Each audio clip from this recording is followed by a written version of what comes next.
Man, Pat Pitbull.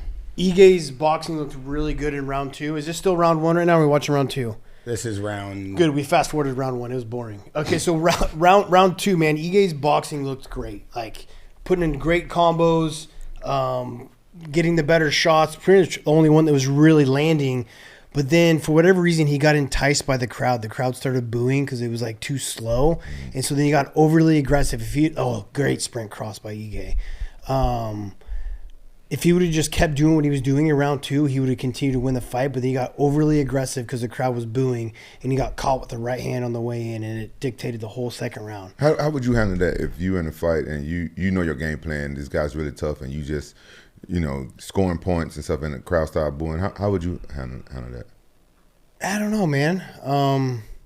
It's a great question. I remember there's a part when I was fighting Madison Square Garden against Garbrandt, and the whole crowd was chanting "Fuck you, TJ," and then I head kicked him upside the head. So maybe I react to the crowd as well too, right? He just got a little overly aggressive, and I try not to let the crowd dictate how I fight, but we're all emotional beings, and it's hard probably not to.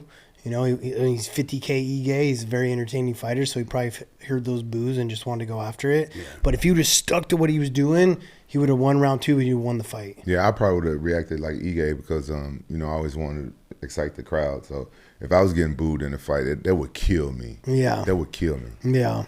Well, I was just watching your Chuck Liddell fight, and there was a point in the fight where I think someone was booing, and you go like this to Chuck Liddell, like, fight me. Oh, no, I don't think nobody was. I didn't hear no booing. It was just that he was kind of moving around a little bit too much. He didn't want to come to the middle of the cage.